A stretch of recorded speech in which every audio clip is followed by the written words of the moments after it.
Oh no, something is wrong with my camera. Regardless, welcome everybody. Welcome back to the War of Ideas. I forgot to put the episode on. It will be updated when I need to update it. But today we are talking about something very exciting. Donald Trump predicted his own indictment and arrest set for tomorrow, Tuesday. He tweeted this out. He did not tweet it. He truthed it out on Truth Social, his own media platform. It's a bit of a Twitter clone. Um, it's a bit of a Twitter clone. There has been no corroboration since. He kind of just threw this into the ether on Saturday. Tomorrow we're gonna see.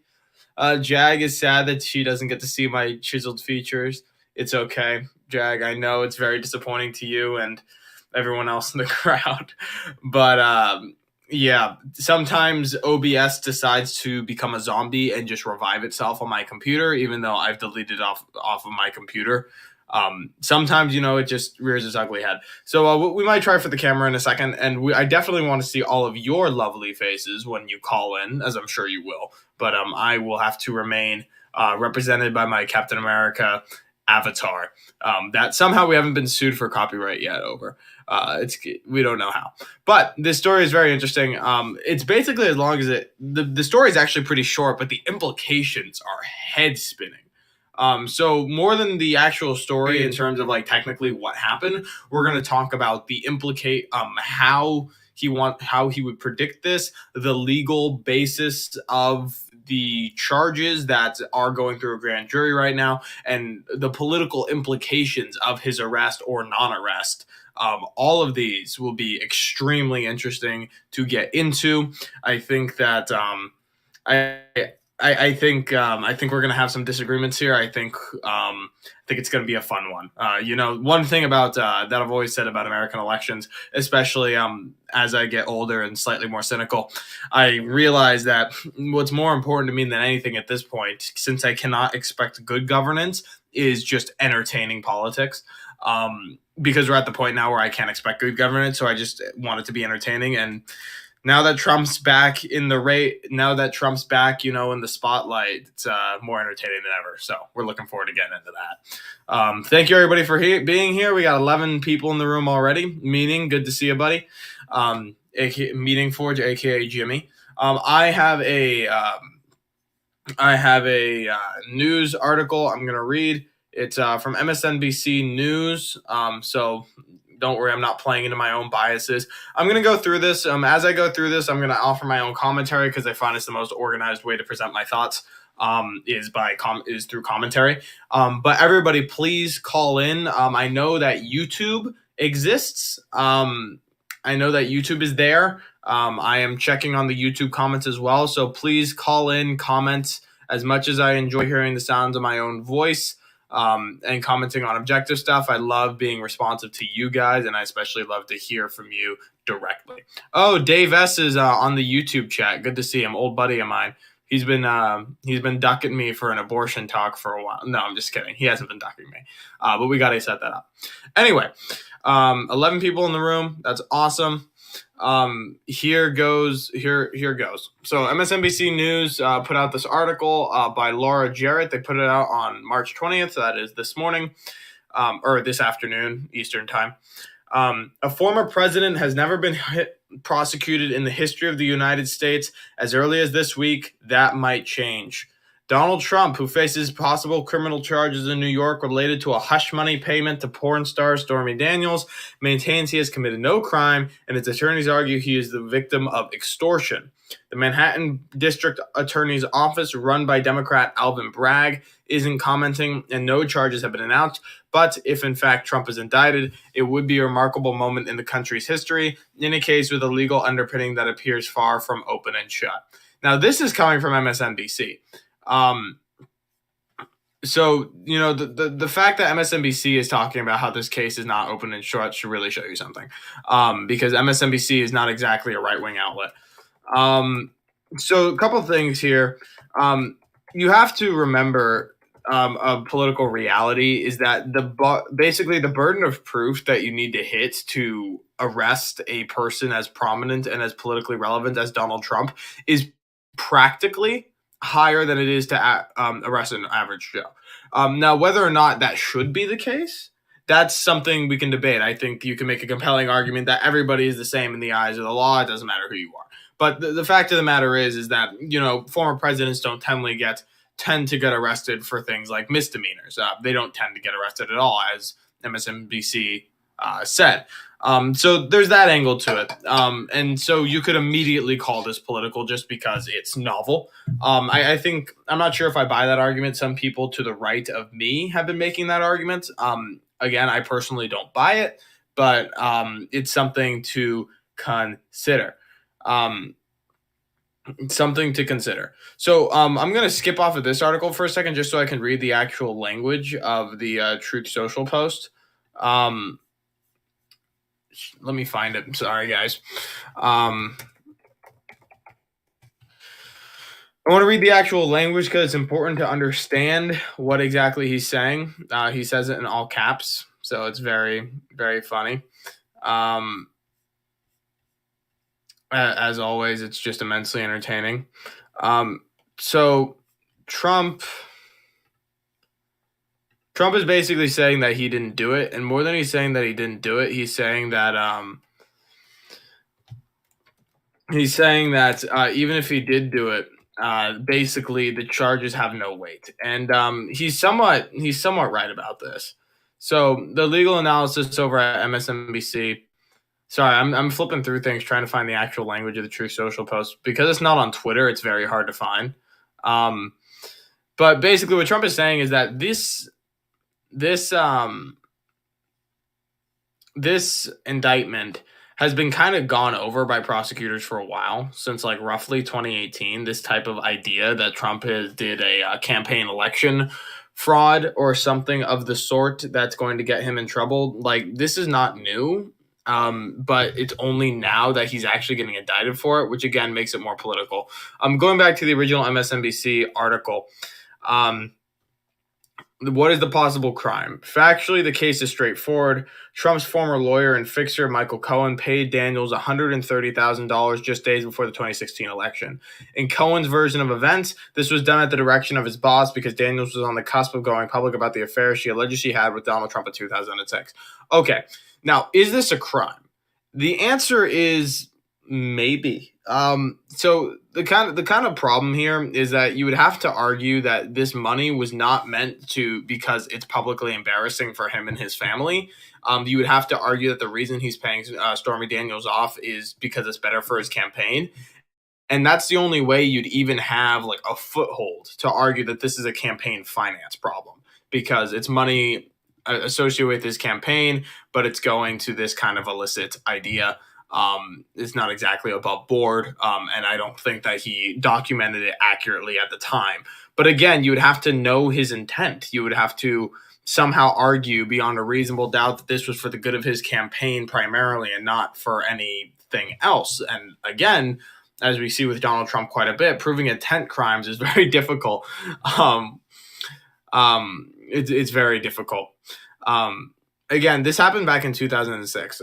So Trump, while was in the White House, reimbursed Cohen for spending that money, but has consistently denied the affair. So what Trump is saying is that the affair never happened. He was basically just extorted by the threat of Stormy Daniels saying that it happened. And it's interesting because maybe it did. I mean, I personally am of the opinion that Donald Trump is of the character to have had an affair with Stormy Daniels. But, at this point, it's kind of he said, she said. So, crazier things have happened. Donald Trump tells the truth. So maybe. Meaning Forge says Biden crime family is funny. Lol. Yeah, we'll probably get to that. But for those who don't know, there's been recent revelations in the House Oversight Council that the Biden family has more business ties to China than originally thought. It's not looking good. Conservative pundits have talked a lot about how, people in Biden's family have profited off of Joe's name in, somewhat uncouth ways. But we'll probably get to that a little bit later in the show, I imagine.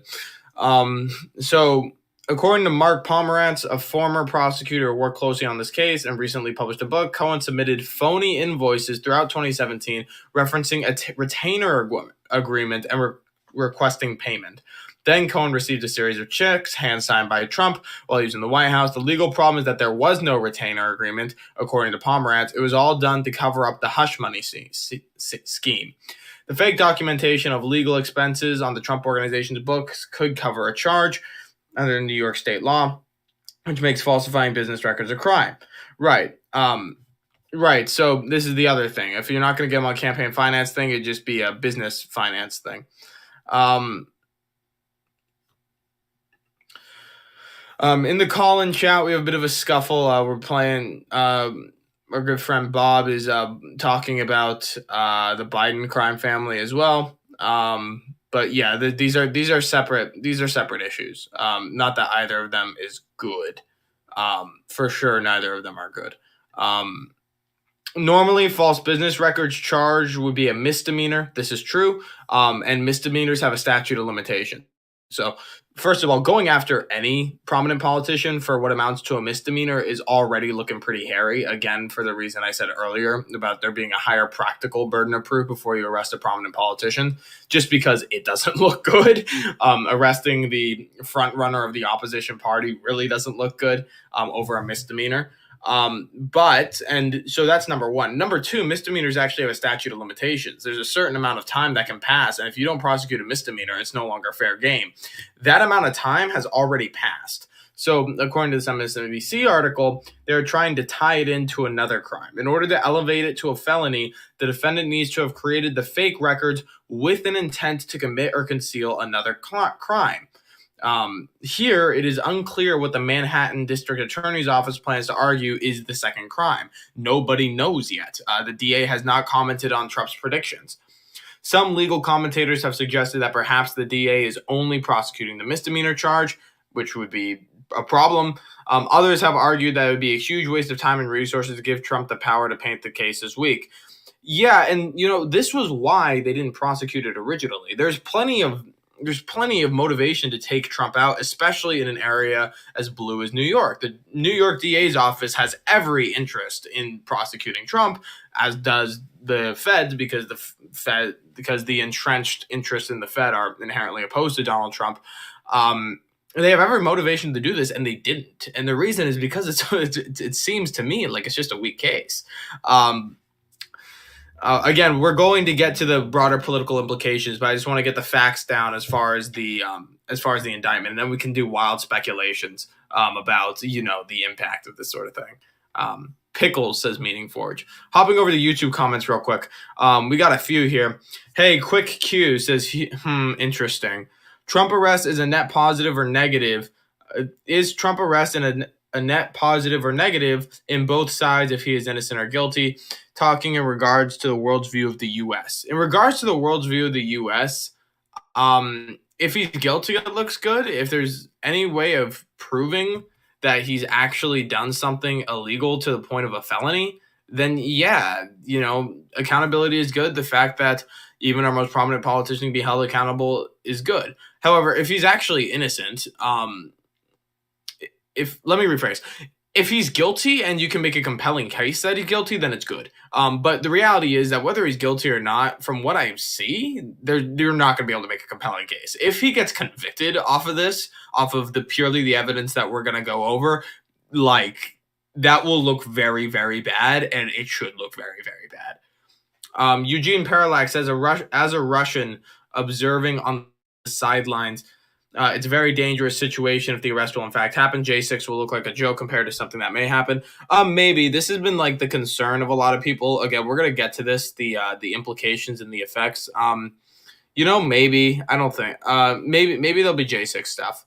But that's not a good excuse not to enforce the law. It's also not a good excuse to arrest him when it's not real. So that would be two. Fear of January 6th or hatred of January 6th is not a good reason to do anything. You should do things based on their merits, not because of some outside event. Fenton Mully, unfortunately, America's legacy is too bad to be changed significantly by Trump. I don't know what you mean by bad. I don't know if you mean that. I'm not sure what you mean. I think that Trump has significantly changed Americans' legacy. At least in history, he will at the very least be an interesting footnote. At the very least. The problem is that holding accountable thing persists to a very selectively and conveniently timed. Yes, this is another problem. Donald Trump isn't the first person to have done something like this. Um, Bill Clinton paid hush money to multiple people.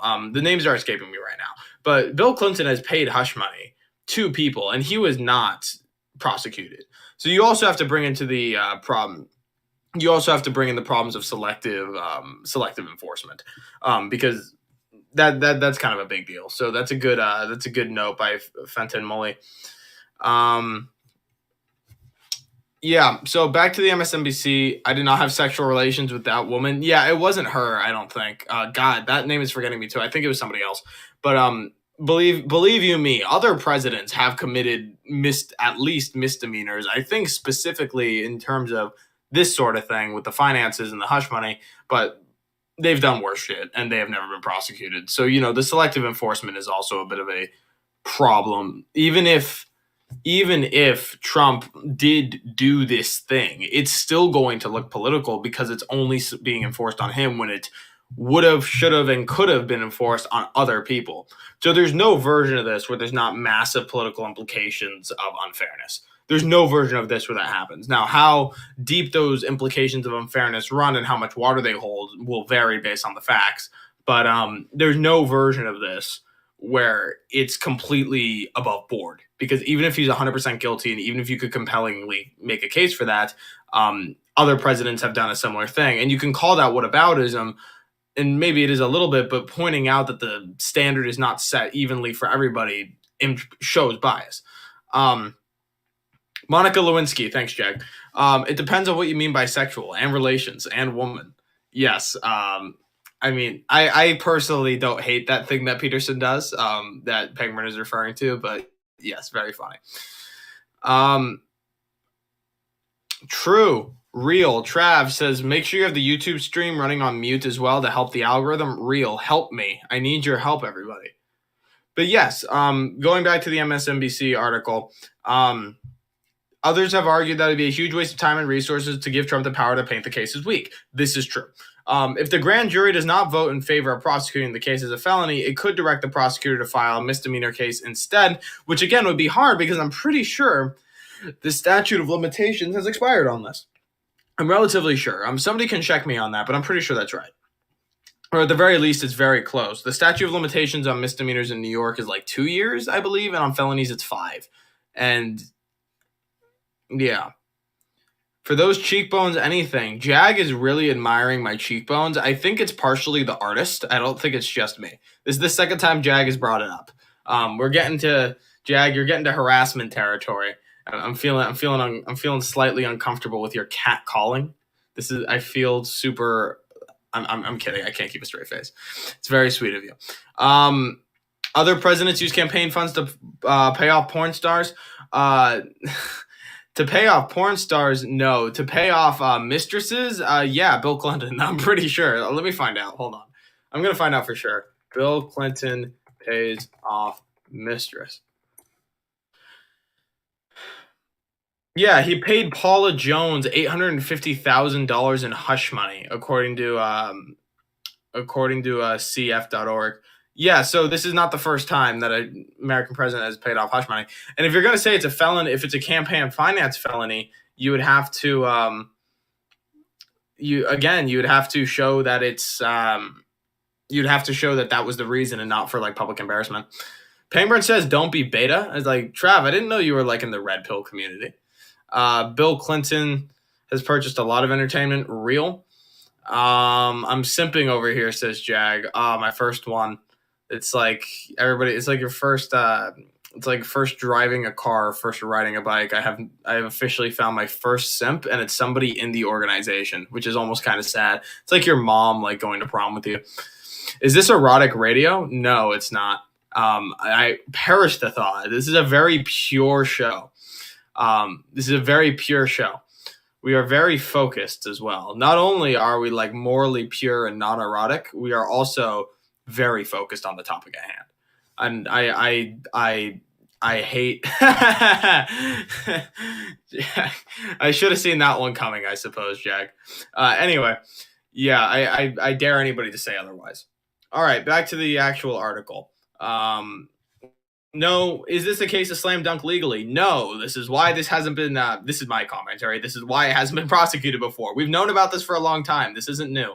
The prior district attorney's office, run by Bragg's predecessor, Democrat Cy Vance, previously investigated the false business records charge and limitations at length. According to a source familiar with the investigation, Vance even commissioned outside lawyers to look at the legal issues involved, but ultimately opted not to move forward with the prosecution. It was viewed as a gamble at the time and still is by many legal experts, but they're doing it anyway.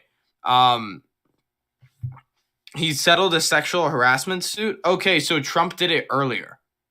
Like, that's what you're saying.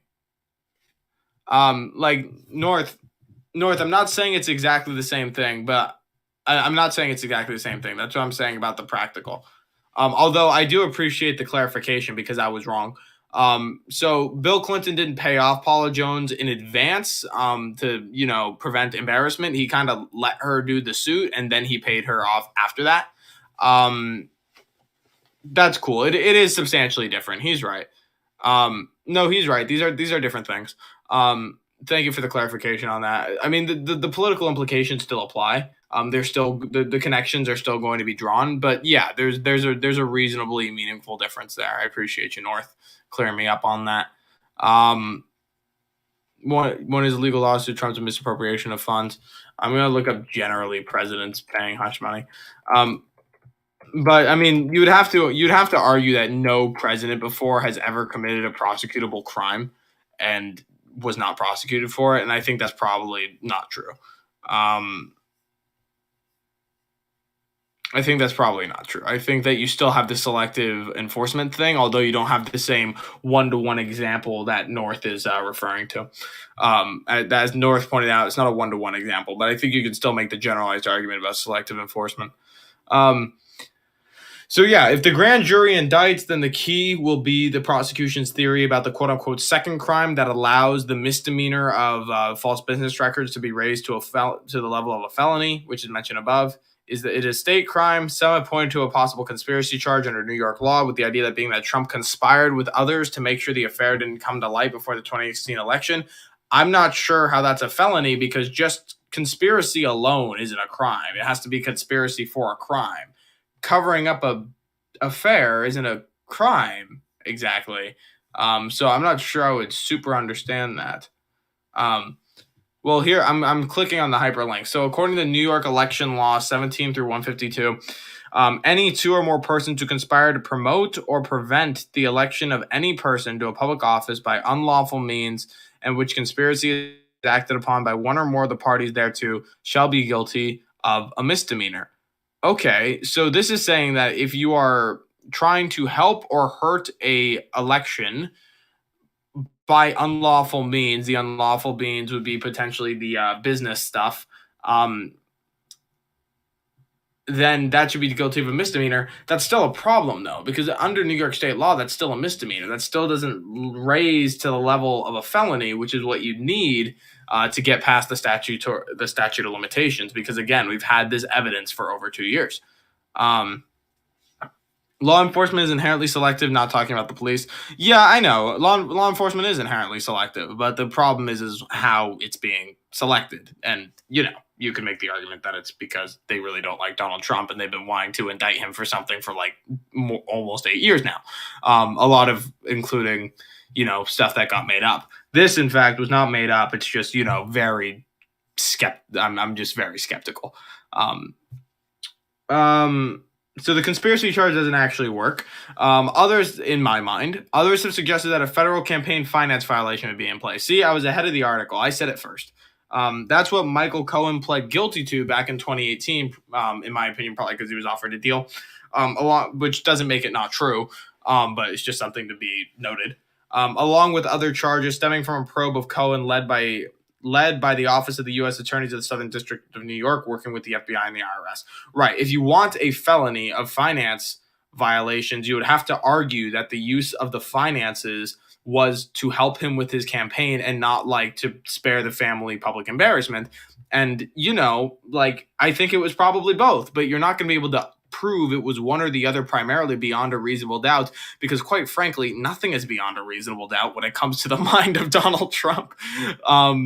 So there's that. And again, I know I keep saying this, but like we've known this since 2018. Cohen attested to this in 2018. The fact it wasn't prosecuted then by a Democrat AG with DA with all the motive in the world should kind of tell you something. What would Trump's legal defense be in court? Trump has cast the investigation as politically motivated because Bragg is a Democrat, but the arguments made by his lawyers in court will likely be different and could hinge on Trump's intent at the time payments were made. I am faster than MSNBC. I just want to put it for the record that I'm faster than these people. New York law requires an intent to defraud in order for a jury to convict on false business records charge. Trump's attorney could argue that he never intended to defraud the Trump organization because he is the company. Okay, MSNBC beat me there. I didn't know that one. So that's interesting, right? Because he just put it under a different name for the business transaction, but he wasn't actually intending to like fool anybody. It was just kind of, a more subtle way to phrase hush money to mistress is repaying your attorney. Trump suggested on social media on Monday that even if a crime had been committed, the statute of limitations would be up by now. That's what I've been saying. I didn't know Trump said that, actually.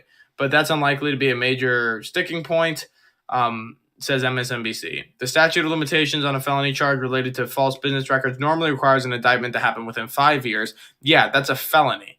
Of the statute of limitations is told, but the statute of limitations is told, meaning paused, when the defendant is not continuously present in New York. Given that Trump was only rarely in the state while serving as a president, this is likely a hurdle the prosecution can overcome. Well, that's interesting. Maybe they will. That's very interesting. I hadn't heard that.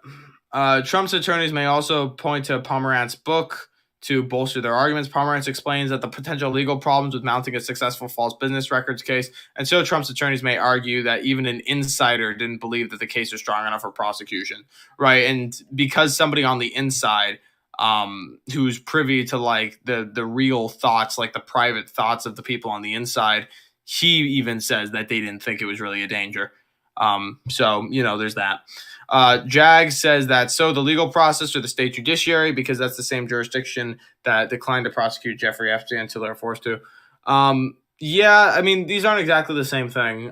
The reason is because I don't know why people didn't prosecute Jeffrey Epstein. I'm not familiar with that. All I'm saying is that people before Bragg had every political motive to prosecute Trump, and they didn't. And the reason, and only now are they doing it. And the reason they didn't do it before seems to be because it's a weak case. And you didn't have that with Epstein. You didn't have that with Epstein, with them having every political motive to. I mean, I don't know what the evidence was for Epstein. I can't really speak on Epstein too hard from a legal standpoint. I'm checking the YouTube comms real quick. Hush money versus NDA. In terms of the Bill Clinton Trump thing, I don't remember. Bill played off the blonde, says Fenton Mully. Yeah, Paula Jones. This isn't 1-to-1, says interesting, but everyone is guilty for jaywalking. So whenever they want to catch you down, they can pursue legal charges. A lot of governments do this, I think. I like that analogy, right? Like everybody jaywalks, but if you're getting prosecuted for jaywalk, and so if you're getting prosecuted for jaywalking, it's for biased reasons. I mean, I think that you could argue that almost every modern American president has probably done something prosecutable, yet they haven't been prosecuted. So when one is prosecuted, it's not just about the law. I think that's somewhat compelling. Again, I would love to get people to call in here and tell me if you think that's compelling. I do. Somewhat. Kennedy on SM would be absolute gold. Yeah. Oh man, JFK would have been caught tweeting all kinds of nasty stuff to Mimi Beardsley. Real. I wish JFK had Twitter. I agree. Prosecute more presidents, says North. Hey, fair. I'm in favor of consistency. Either way is good with me. Well, that's not true. I just think everybody should get prosecuted. Personally, I'm with you, North, actually. Now, if Trump's indictment is the beginning of a new tradition of like indicting presidents on the regular, like if I see Biden get like frog marched out of like the elderly home, once if he finally gets proven to have been in collusion with China or something, then you know what, I will recant my my statements. But I have a sneaking suspicion this isn't going to become a new consistent thing. Is prison time a possibility if Trump is indicted and convicted? In theory, yeah. That would be crazy if he got put in jail. You know what's funny though is if he got convicted and put in jail, he could still run for president. There's no law against it. He could still run. Honestly, he would probably still win. We're gonna talk about that in a second. I promise we're getting there. So why is this happening now? It's hard to know. Within the district attorney's office, the Stormy Daniels investigation was referred to as the, quote, zombie case, unquote, according to Pomerantz, who wrote a book on this as an insider, because it would die only to be resurrected several times over the years. Right. It would die because it seems to me it's risky on its merits, and it would get resurrected because it's politically expedient. Again, that doesn't mean that they have no case. It just means it's usually not a case that they would bring to trial, not especially against somebody like this. Some have argued that moving forward with Trump's prosecution could, in fact, help his reelection efforts, while others suggest that, Bragg has a duty to bring it because nobody's above the law. Okay, we can talk about this now. I want to talk about this. So, does this help or hurt Donald Trump? By the way, Epstein was murdered, says Meaning Forge. Real. 100% true. And deserved it. Also probably true. No, actually, that's not true. He probably deserved to die, but he didn't deserve to die like that. And the reason for that is it kept out a lot of information. I think what happened is basically he had a black book, and the second he died, it became hearsay. So that's a pretty big problem. So there's a lot of people who probably got off the hook because Epstein got whacked. He got whacked by bad people, not good people. So he probably deserved to die, but only after he ratted on all his buddies. Anything else in the YouTubes? No. Okay, so if Trump actually gets arrested on Tuesday, one, crazy predictive power. He probably heard a rumor or something. I don't know how he knows this because the DA hasn't commented on this at all, and I really doubt that Alvin Bragg gave him a heads up. So if he gets arrested, I think it's just going to help him. So conservatives have this habit. Conservatives have a habit, and it's a dangerous habit. Sometimes it's good, but a lot of times it's bad. And it's this habit of just saying if the Dems or if the libs really, really hate somebody, that means that they must be good and should be defended.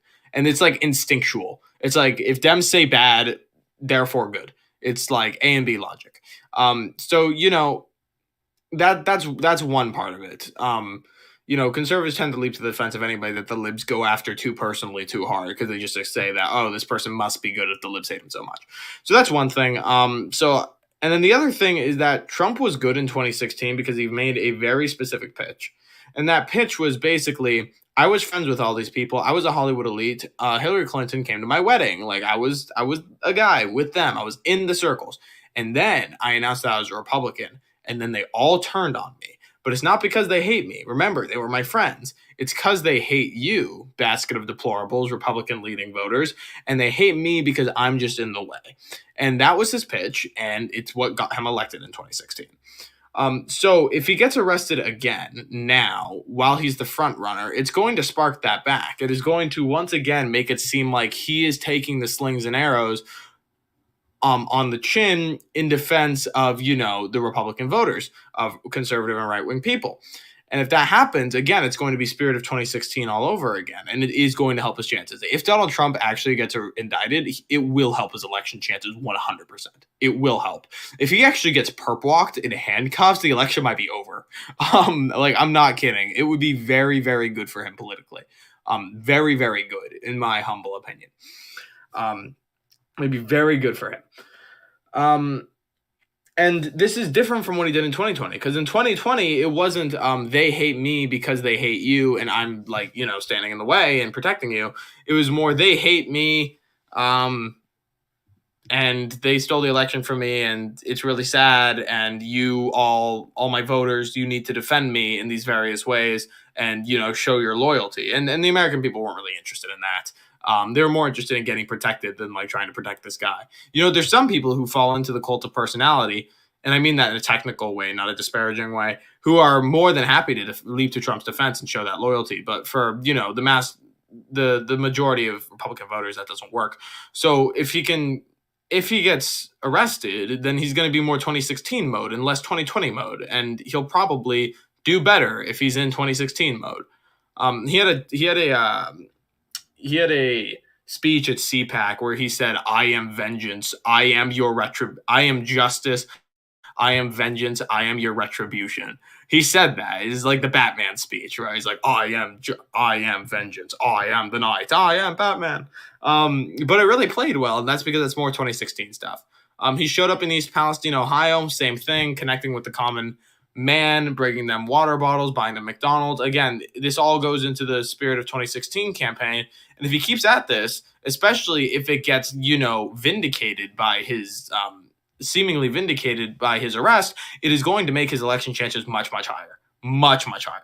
So this is good for him, politically speaking. 100% full stop. So that kind of leads to so if you start with that premise, which I think is undoubtedly true, I don't know if anybody seriously believes that Donald Trump his election chances are going to be hurt by getting arrested. If he actually gets convicted, it's going to be even better for him, especially if there's no new evidence from here.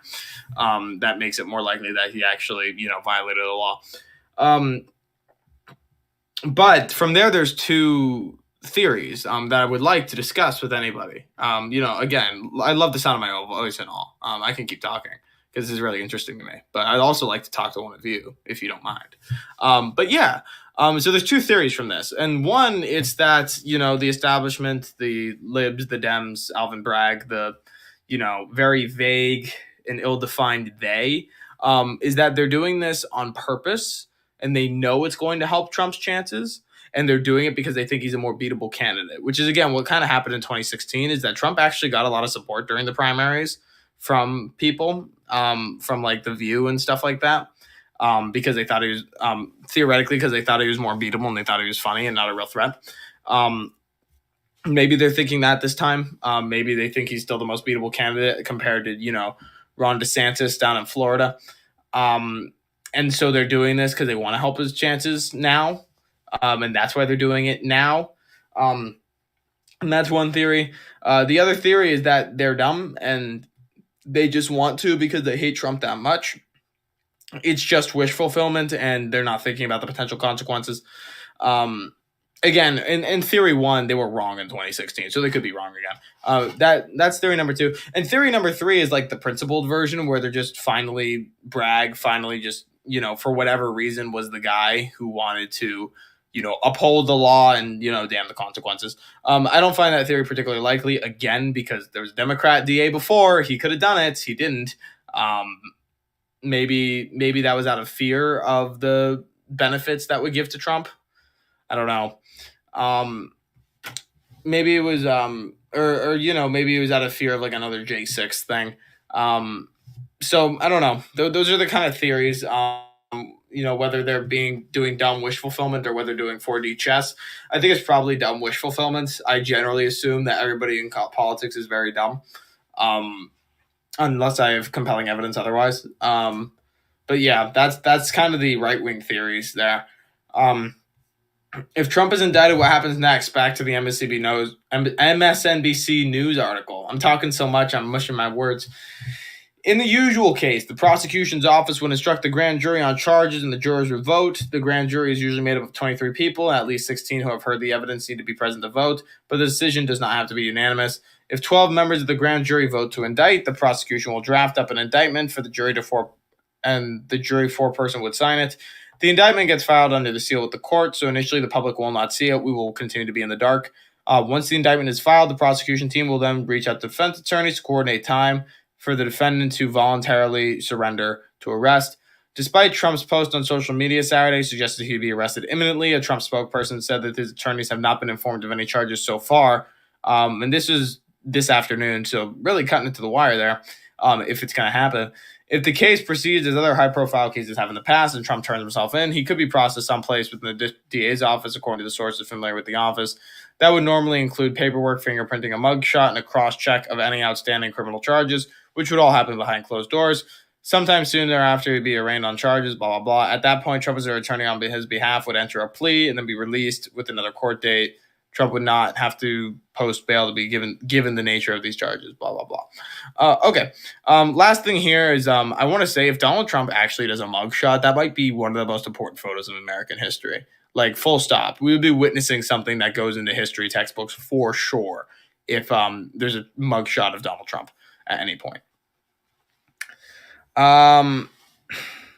Be Skeptical says Trump could be arrested for an endless amount. I don't think that's true. He couldn't. I mean, there's probably a lot of illegal things he's done, especially in regards to finance. I wouldn't disagree with that, but if he could have been arrested for all that stuff, I suspect that he would have been already. Again, there's all the motive in the world to get this guy. The fact that they haven't yet is not a failure of motive. I think it's probably a failure of means. That's how it looks to me. I want to go to the J6 scares. I'm gonna find the actual language of this Truth Social thing. I'm gonna do it. I don't care. The internet will yield to me and show me what I want. Maybe if I go at it hard enough. You know what? Screw it. I'm gonna find it. Going to find it. Those of you who don't believe me, you are doubters, and I will kick you out. I will find the actual language. It's gonna happen. Also, I do want to say I'm immensely disappointed in the lack of callers. I just want to point that out. Like I'm not sad on a personal level because the show's still going great because I'm talking. I just want to say I'm actually sad for you. Like I feel bad for you guys that you haven't called in yet. I just want to put that out there. So Trump called for protests. Okay, here's the language. I found it. All right, here's the truth. Here's the truth that he truthed out on his thing, Truth Social. The fact he's still on Truth Social is really funny. He can't come back to Twitter because the second he comes back to Twitter, Truth Social basically fails. So he just continues to stay on Truth Social, and then he gets through the grapevine, his words get perpetuated. It's very funny. Okay, so this was on Saturday. Our nation is now third world and dying. By the way, for the record, this is all in caps. You should all be aware that this entire thing is in all caps. Our nation is now third world and dying. The American dream is dead. The radical left anarchists have stolen is with two L's, our presidential election, and with it, the heart of our country. So see, this is the type of 2020 thing. I mean, for one, there's not enough evidence to prove that this is the case. But number two, it's just not good. Like the American people no longer give a shit. His base kind of cares about 2020. No one else, most other Republican voters, and certainly nobody else in the country gives a single shit about Trump's saying that the election was stolen. It will not get him elected. Him continue to say this. This is bad campaigning. He should let it go. He can't because he's narcissistic and thin-skinned and it's an ego thing and he can't let it go, but he should. American patriots are being arrested and held in captivity like animals. I know you thought I wasn't going to do the impression. I'm going to do it. While criminals and leftist thugs are allowed to roam the streets, killing and burning with no retribution, millions are flooding through our open borders. Many from prisons and mental institutions, crime and inflation are destroying our very way of life. So this entire first page of the Truth is basically him saying why the country is currently shit, which, fair game, in my opinion, fair game so far. Page 2. Now, illegal leaks from a corrupt and highly political Manhattan District Attorney's Office, which has allowed new records to be set in violent crime and whose leader is funded by George Soros, indicate that, with no crime being able to be proven and based on an old and fully debunked, parentheses, by numerous other prosecutors' fairy tale, the far and away leading Republican candidate and a former president of the United States of America will be arrested on Tuesday of next week. Protest, take our nation back. So there's no periods in that entire thing. That's why I couldn't stop. So he's saying that the leaks are illegal. We don't know about these leaks. He's saying that they exist. The public has not been aware of these leaks or anything about them. He's saying that the DA's office is corrupt. Probably true, but I don't have evidence to that fact. Highly political Manhattan District Attorney's Office. We just talked about why that is likely true, but again, uncertain because we can't read hearts and minds here as human beings. It has allowed records to be set in violent crime. Correct. He's basically saying, look how they're focusing on me while they continue to allow their New York to be a shithole. Alvin Bragg has actually refused to prosecute multiple crimes. Just outright said that he's not going to be prosecuting these things, which, by the way, is not his job. The legislature makes the laws. If they don't want those laws to exist, they won't exist anymore. It's not his job. He can't, as a guy who would like to do law in the future, it's kind of annoying. I understand discretion on a case-by-case basis, But saying that you're not going to enforce an entire law as a DA is insane. It's completely not your job. It's horrific to say something like that in my mind. The only exception would be in a state where the exception would be extreme circumstances that we should not be assuming yet, because otherwise it's like revolution time. That would have to be the extremity of the laws you're refusing. He said that it's old and fully debunked by numerous other prosecutors. Other prosecutors passed on it. Fact check true. He's calling it a fairy tale. Okay. And then he references himself as the far and away leading Republican candidate and the former president of the United States. Yes, he is drumming up the fact that this looks bad, politically speaking. It looks like Biden and the Democratic Party writ large is, going after the opposition party leader. And, that never looks good. You want to talk about saving our democracy? That's a buzz phrase. Gonna tell you, arresting an opposition party leader does not look great. He also says that he's a Soros-funded prosecutor. People have said that this is anti-Semitic. That's because those people are stupid. It has nothing to do with the fact that George Soros is Jewish. It doesn't matter. It's the fact that he funds DAs who won't do their damn jobs. DeSantis basically got rid of one for doing this. He basically said, I'm not going to enforce B law. And DeSantis said, okay, bye, which is the correct thing to do. And then he says, protest, take our nation back. I'm pretty sure he had another truth later where he just said protest, protest, protest with, lots of exclamation marks and stuff like that. People have tried to drum this up into like a J6 thing. This is very stupid. This is very dumb. This is very dumb. And the reason why this is very dumb is because protest actually means something. Protest does not mean violence. There is a crime in the United States. It is called incitement. It involves you telling somebody to do a violent thing or to break the law, and then that person breaking the law or doing a violent thing. You have to have intent for this crime. They couldn't prove it with January 6th. That's why they haven't prosecuted it yet. The evidence is not there. It sure as shit is not there for this. I don't think there's going to be a J6 thing. I think there's just going to be large-scale protests in front of the Trump Tower and, in New York. They're creating barricades because they're worried that people are going to go try to, rescue Trump if he gets arrested. I like to think that a J6 thing won't happen again. I don't think it will. But even if it does, it's still not Trump's fault. He called for protest. He didn't call for riots. He didn't say, save me from the evil Democrats, run the barricades, protect your leader. He didn't do anything like that. He did. He said protest. So that whole thing, that's been a whole angle by the media recently that it's just words mean something, actually, and he's using specific words. They have specific meanings. You can't attribute stuff to them that doesn't exist. Not without evidence, anyway. Stolen with 2 L's, this man should run a country. I find it endearing, personally, North.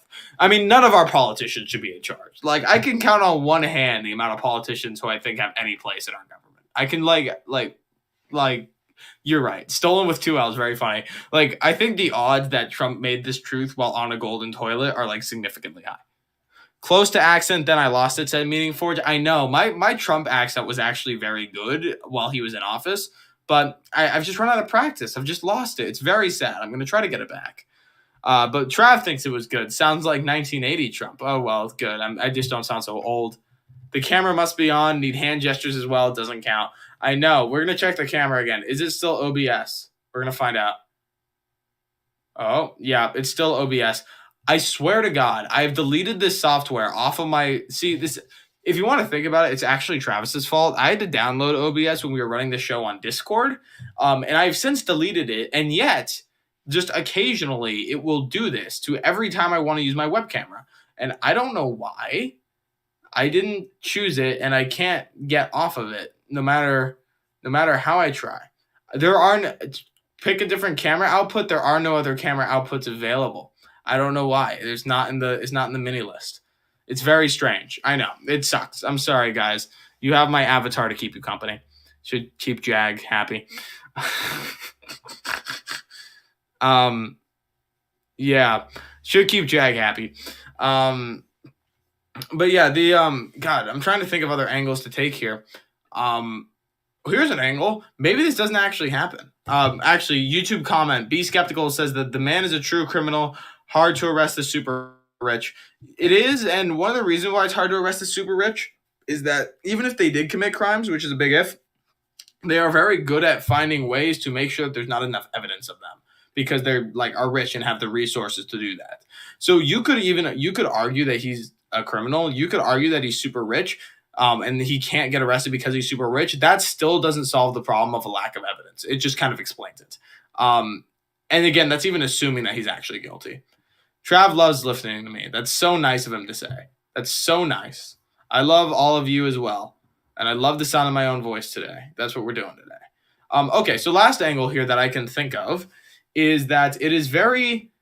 Trump said that this was on Tuesday, and we have no corroborations for this. So I'm trying to think of what would the funniest thing be, and the funniest reality is that nothing happens on Tuesday. I mean, the New York courthouse is setting up barricades. So the fact that they're doing that kind of makes me feel like he will be indicted, because if they weren't going to do anything, they wouldn't, like, go through the effort of setting up that infrastructure. But, like, maybe they'll do it on, like, I don't know, Wednesday or Thursday or Friday or something. So what probably happened here, like in my, headcanon fan fiction version of things, is that like Trump heard through the grapevine that like he was going to get indicted just by somebody. Like somebody just told him, somebody that's a friend, because, he's from New York and I'm sure he has lots of connections. And somebody just told him that he's getting indicted he's going to get indicted almost certainly. And the earliest that would be on Tuesday. And Trump immediately, like stream of consciousness, brain to fingers, just tweeted this out on Truth Social, just full bore, no filter at all, no hesitation. So, maybe he doesn't get arrested on Tuesday, and that would be, expected and pretty crazy. And honestly, if he does actually get indicted and arrested on Tuesday, it'd be a pretty smart move by him to beat everybody to the punch, because it kind of, it's like any good showman, right? You tease it before you give it to them. You tell them that you're going to make something disappear and reappear. And then when you do it, it's more incredible because people understand the context of what's happening, right? Like we've just been talking about the lack of evidence. Like if Trump got indicted out of the blue and then we all had to like sit back and reel and like decide whether or not this was like spurious or real, then there'd be like kind of debate and not like the knee jerk, like, opposition that would be good. But since he tells us in advance, even if it doesn't happen on Tuesday, the fact that everybody has thought about it and have come to their conclusions mean that the second it happens, the response will be immediate and very, very strong from more people. So I think it's honestly probably a pretty smart move. I mean, again, depending on if he's right or not. I think the benefit still comes even if it's like later in the week. If it doesn't happen at all, that's super funny. But I don't see that happening given all the barricades that are coming up. Yeah, that'd be pretty funny. The whole thing is hilarious. Again, I'm not looking for good governance. I'm looking for entertaining politics at this point. I am through and through cynical.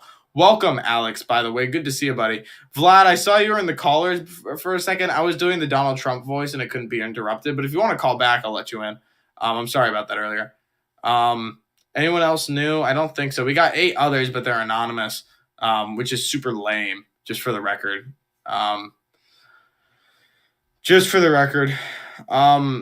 So Trump in May 2018, I'm going through some archives here.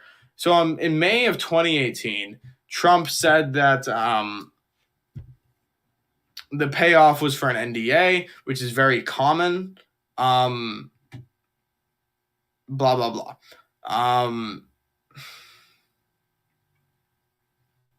Blah, blah, blah. I mean, that doesn't really get rid of the problems, because you would still be arguing that, he was using he was doing an improper use of campaign finance funds, and that he was, shouldn't have said that they were for retainer services when there's really just reimbursement for the NDA payment. But it doesn't really matter, in my mind. It doesn't really matter. If a January 6th thing does happen, though, that's going to be interesting because we've already talked about the political effects of an arrest or an indictment, especially if Donald Trump actually gets like frog marched or like perp walked out of somewhere like that. The imagery is just so good for him. It's so bad for the Dems. I don't know why they would do that. Like if they have any shred of like political acumen, they will not bring Trump out in handcuffs. If they bring Trump out in handcuffs, they're basically losing. Like, in my mind, if Trump actually gets frog marked out in handcuffs by over this, he will win the election immediately. It's over. For the reason that I talked about earlier about, conservatives leaping to generally people's defense, but especially to Trump's, because they see him as the avatar of them. It's his 2016 platform, which worked very well. So that would be very stupid. But if there's actually a January 6th situation where, people are unruly and try to jump barricades and stuff like that, I'm not sure what the political optics are then. Like, it's bad for the Dems that he was arrested at all. I think those optics are still bad. But if, the Republicans do the January 6th thing, I think that's very bad optics for Republicans as well. So maybe they're counting on that to, like, counteract the bad optics while still being able to do what they want. I don't know. I don't know. I don't know what the net effect is there in the final analysis. If there's a perp walk and then also a J6 like event, I think that's probably a wash in terms of political optics. I mean, it depends on how bad the event is. If it's something actually like, it depends on how bad the event is. If it's like Antifa style, where they're like throwing stuff and using actual weapons, I think Republicans come out looking worse. But if it's more just like jumping the barricades and like filling the room and like what amounts to trespassing, it probably, I don't know, it'll probably just come out as even. Okay. Very cool. Peter, welcome to the show, buddy. Mace, good to see you too. Okay, we're gonna pivot off of Trump for a second. I want to talk about the Biden thing. Somebody brought up Biden crime family, and now I have to talk about it because we're talking about crimes.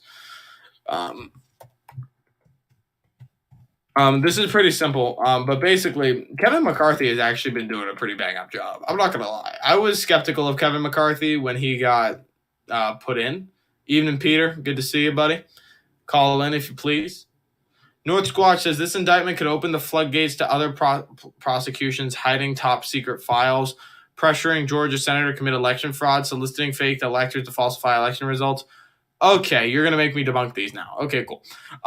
So I don't think that's true. I don't think it's opening the floodgates to anything. And the reason for that is because the motive to prosecute Donald Trump already exists. It's long-standing. It's forever. Dems really, really don't like him.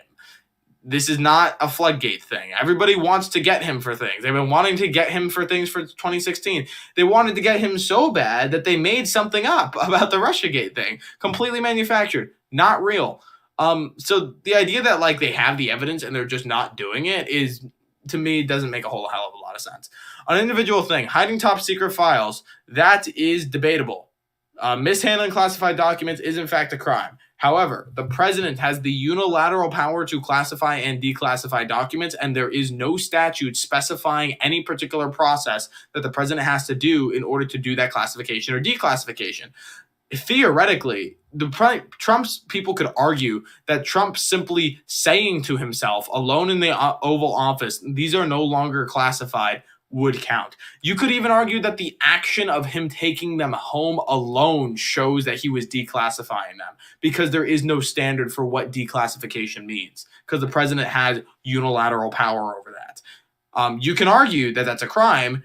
It's going to be impossible because you have no statutory violation to point to. On the other hand, vice presidents don't have that power. And Joe Biden was found with a whole hell of a lot of documents that were in his house way before he was president. So that's actually a bit of a problem. Pressuring Georgia senator to commit election fraud. No, he pressured the Georgia senator to find the votes. You can read that two ways. You can read that, one, Trump knows he doesn't have enough votes, but he's telling the Georgia senator to find the votes. Find them. They exist. Believe me, find them. But he doesn't really think that they exist, and he wants them to do fraud. That would be illegal. You can read that another way of Trump saying, I know the votes exist, find them. I know that they're lying around somewhere. You probably couldn't find them. Look super hard just for me. I know I won. Believe me. That's not a crime, because if he genuinely believes that the votes exist, telling him to find the votes is not election fraud. He's telling them to find the legit votes that you missed the first time. And again, that's an intent crime. And there's no way to prove beyond a reasonable doubt which sense Donald Trump meant it in, because of who Donald Trump is, it's very likely that he did believe that. Like, quite genuinely, I think Trump believes it when he says he thinks that he won. I don't think he's right, but I believe that he believes it. And in any case, you're not going to get it beyond a reasonable doubt to prove that it was one or the other. Certainly not the negative one. You're not going to get that. There's just not enough evidence. And then the soliciting fake electors to falsify election results, this is a very similar thing. Trump has argued, and his lawyer has corroborated the idea that he genuinely thought there was some legal theory about this.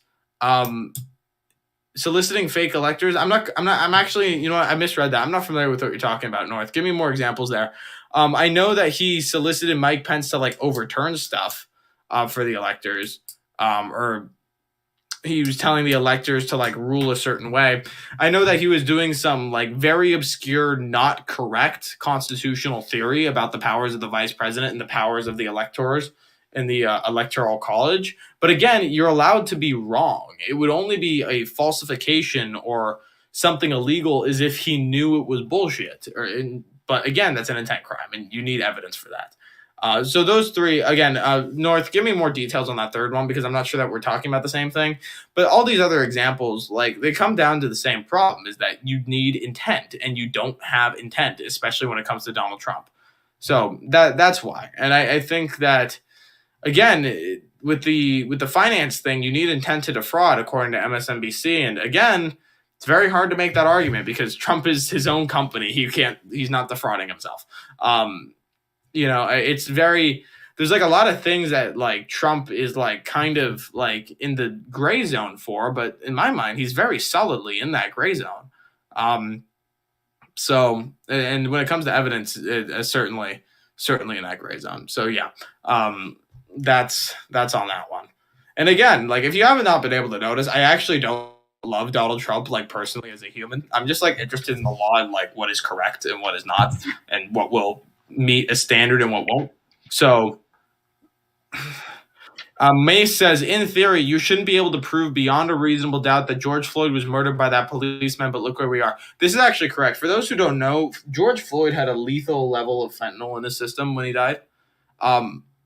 Now, I'm not saying that the police did a good thing. I don't think they did. I think that they probably should be arrested for lower crimes, reckless endangerment, something like that, maybe. But the fact that he had a lethal amount of fentanyl in his system is definitionally reasonable doubt as to what was the actual cause of death, the policeman or the drugs. I know that there was some medical examiner who said that if he found Floyd dead in his house with that level of fentanyl and the size of his heart and the lack of damage to his internal organs in his throat, he would say that he would rule that it was a fentanyl thing. He wouldn't say that somebody hurt his neck and then fled. Like, that's just definitionally reasonable doubt as to what caused death. And therefore, you shouldn't be able to get a murder charge out of that. You did because it's politically expedient and popular, but you shouldn't really be able to get a murder charge out of that. Reckless endangerment, maybe. I'm foggy on the details of the case. But yeah, go ahead for the lower crimes. But no, Mace is absolutely right about that. Mace is 100% correct about that. Vlad, go ahead, buddy. How you doing, John? Long time no see, brother. Hope you're doing good, man. And stay strong, Red GOP. By the way, I want to tell you, because I with North, I kind of noticed he's very desperate Vlad? With North, I kind of can't hear you, buddy. was all a hoax. Well, his mute is off, so I should be able to hear him. And I cannot hear him.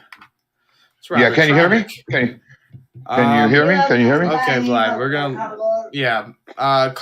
call back. Maybe it'll get like recycled or something. I don't know. Maybe it'll work better if you call back in a second. So please do it.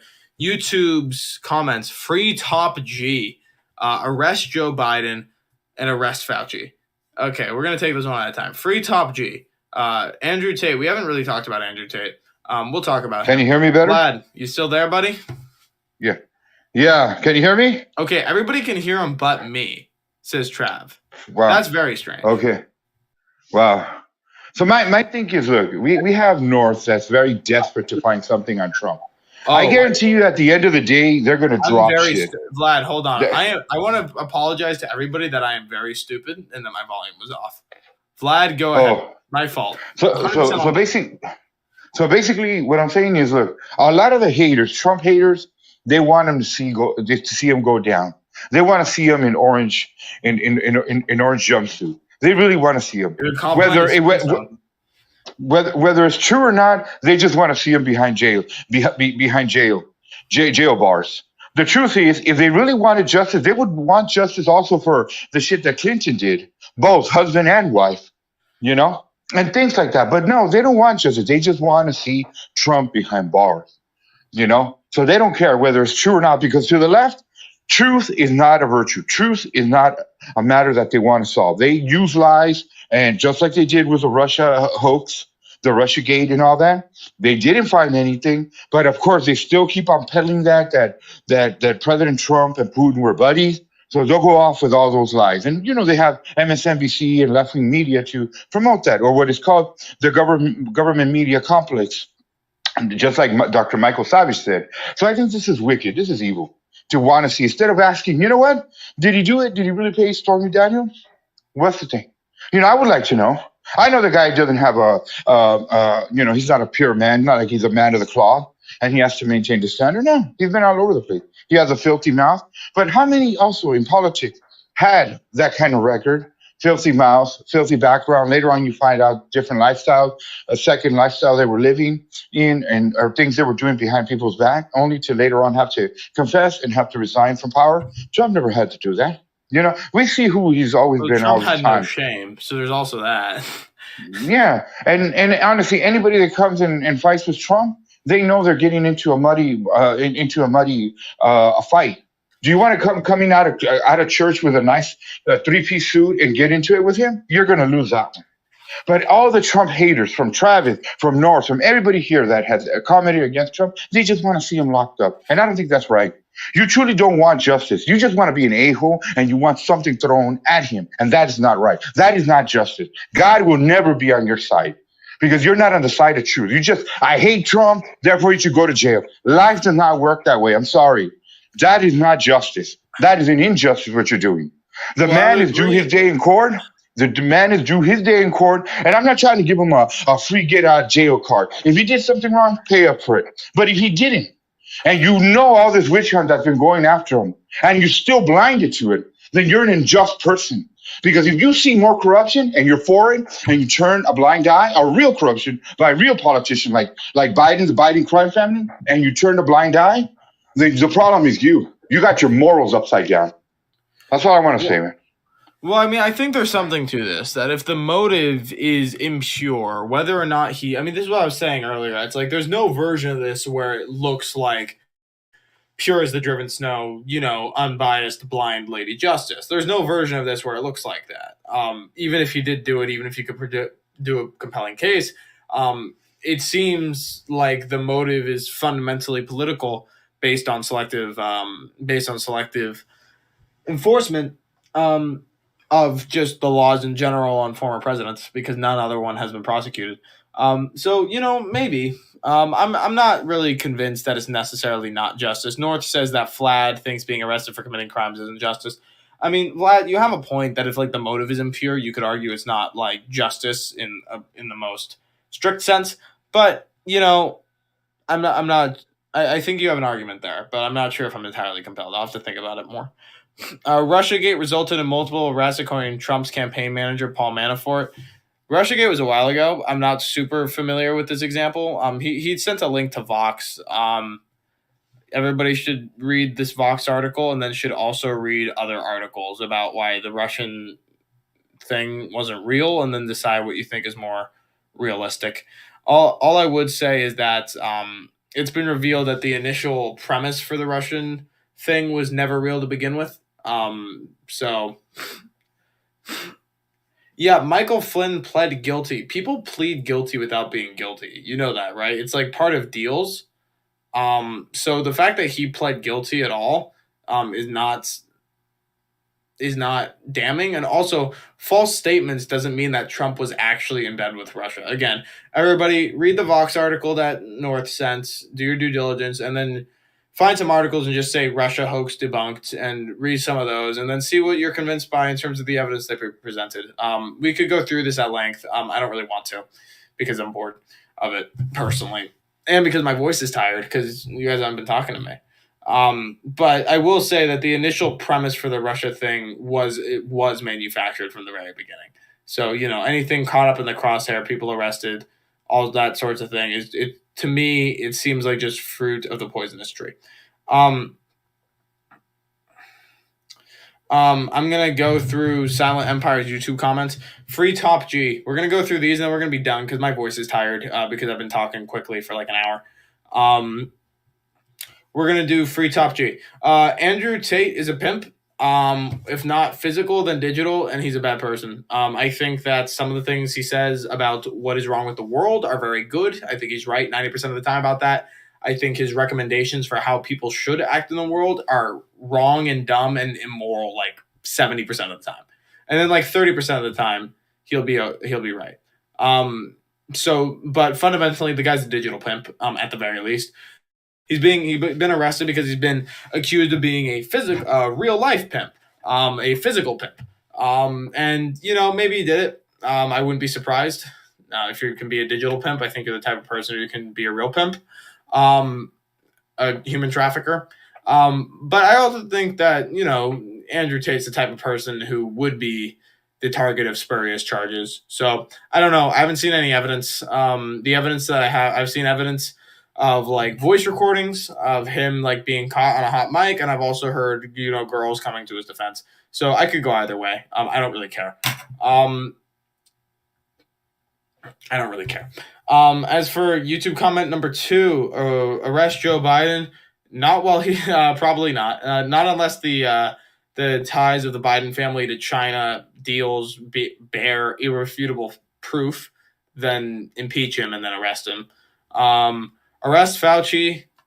I think the only way you could arrest Fauci is if you argue that he perjured himself when he was talking to Rand Paul. I don't think he did really. I think they were just using different definitions of God, what's the word? It's when you give viruses new abilities, gain of function research. Fauci was being kind of avoidant and annoying by using a different technical definition than Rand Paul was obviously using. So I don't think you could really get him on perjury. I don't think there's anything to arrest Fauci for, as far as I'm aware.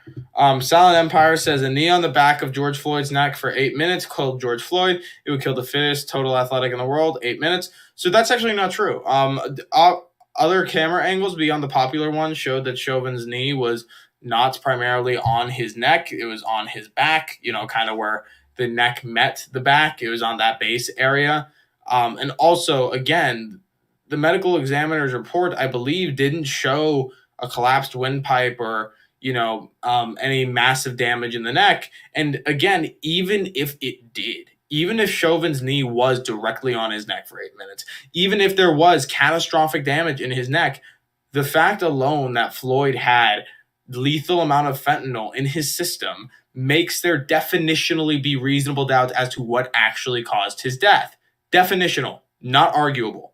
And if there's in my mind, at least, and if anybody else has a different opinion, you're wrong. And that's definitionally reasonable doubt. And if you have reasonable doubt as to the cause of death, you have reasonable doubt as to whether or not it was actually a murder, because you have to cause the death to be a murderer. Again, I'm not saying what the cops did were good. I mean, I forget the details, so I don't really have a fully nuanced opinion on this.